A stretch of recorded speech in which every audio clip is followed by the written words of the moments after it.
सूत जी महाराज बताते हैं, न गंगा न गया काशी पुष्करम न प्रयागकम सुत शास्त्र कथा यस्य फलेन समताम नये।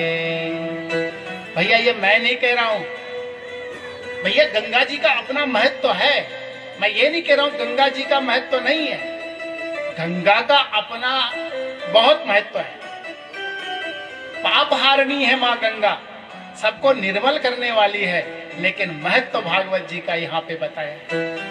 न गंगा न गया काशी पुष्करम न प्रयागकम सुख शास्त्र कथा यस्या। सुख शास्त्र कहते हैं भागवत जी के लिए, सुखदेव जी के द्वारा गाया गया ग्रंथ को फलेन समता नहीं, उससे अधिक फल भागवत जी का है, उसके बराबर फल समान किसी और का नहीं है। अब सौनक जी ने पूछा, महाराज बहुत अच्छी बात आपने बता दी है, भागवत जी के महत्व को आप बता रहे हैं, लेकिन ये भागवत जी तो जो है ना वर्षों तक इसका गायन करते रहे तब भी पूर्ण नहीं होती। लेकिन एक बात बताइए महाराज, ये 7 दिन में सुनने की परंपरा कब से चालू हुई? पहले तो इसको 7 दिन में ही क्यों सुनना है, हा? तो उन्होंने कहा भैया देखो, एकदा हि विशालायाम चत्वार ऋषयोत्मला सत्संगार्थं समायात तदृशोस्तत्र नारदा। एकदा हि विशालायाम, विशालायाम विशाला नगरी के लिए किसके लिए कहते हैं सज्जनों? हमारे आराध्य देव, हमारे इष्ट देव बद्रीनाथ भगवान के लिए। एक दफे जयकारा लगा दीजिए अपने बद्रीनाथ का, बोलो बद्रीनाथ भगवान की जय। और हमारा पावन धाम है सज्जनों, ये भागवत रूपी जो गंगा है ना, ये भी वहीं से निकली है और भागीरथी भी वहीं से निकली है। दोनों का उद्गम स्थान वही है, सम्यक प्रास आश्रम। मेरे व्यास जी ने में सरस्वती तट के बैठ करके लिखा था, इसको बोला था और गणेश जी ने लिखा था, है? और अलकनंदा भागीरथी रूप में आकर के आगे गंगा के रूप में यही हुई, ये भी उत्तराखंड से। हम उत्तराखंड वासियों का बहुत बड़ा सौभाग्य है, ये भागवत रूपी गंगा, भागीरथी गंगा, दोनों का उद्गम इस उत्तराखंड से। इस ऐसी पावन भूमि में आप लोग हैं सज्जनों, ये आपका पुण्यों का फल है।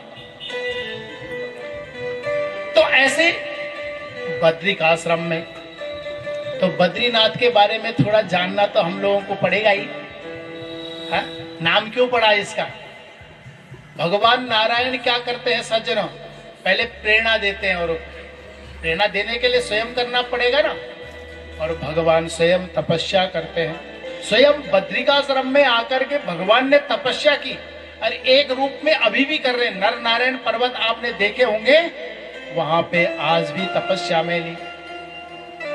और जब वहां पे भगवान ने खूब तपस्या करने बहुत समय हो गया, लक्ष्मी जी को पता चला सज्जनों कि भगवान नारायण तो उत्तराखंड चले गए हैं, और पहाड़ में बैठ करके, हिमालय में बैठ करके तपस्या कर रहे हैं। तो माँ लक्ष्मी जी भी आ गई और बद्री का पेड़ बनकर के उनके पीछे छाया करने लग गई। बहुत वर्षों तक इस प्रकार से चलता रहा, जब तक भगवान नारायण तपस्या करते रहे। तपस्या से उठे भगवान नारायण सज्जनों, और जैसे उन्होंने देखा कि अरे ये लक्ष्मी जी आप भी यहाँ पे तपस्या में हैं, तुम बद्री का पेड़ बन करके, बद्री कहते हैं बेर के लिए सज्जनों, बेर का पेड़ बन करके मेरे ऊपर तुमने सर्दी बरसात गर्मी सहन करके मेरे ऊपर छाया रखी। आज के बाद मेरे नाम से पहले तुम्हारा नाम आएगा।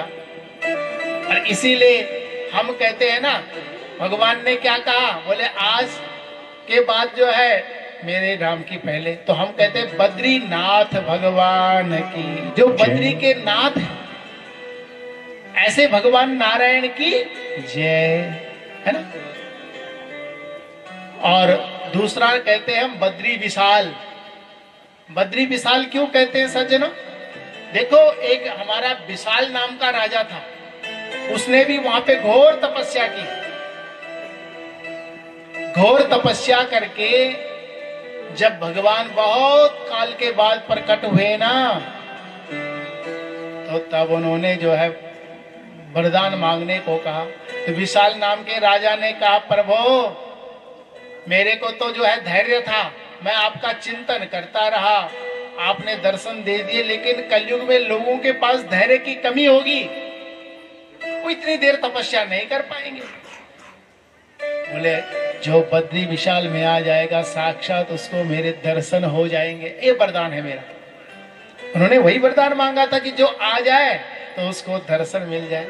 आप गए होंगे बद्रीनाथ में, कितना सुंदर मनुष्य जब जो है ना दर्शन करता है तो कितना मन से कितना शुद्ध हो जाता है। तप्त कुंड में स्नान करके बद्री विशाल के दर्शन करो तो मन प्रसन्न हो जाता है सज्जन। तो भगवान ने वरदान दिया, बोले आज के बाद तो हमारा नाम ही गायब हो जाएगा। उधर पहले बद्री और फिर विशाल, तुम दोनों ने बहुत तपस्या की, आज के बाद तुम दोनों का नाम ही रहेगा। बोलो बद्री विशाल भगवान की जय।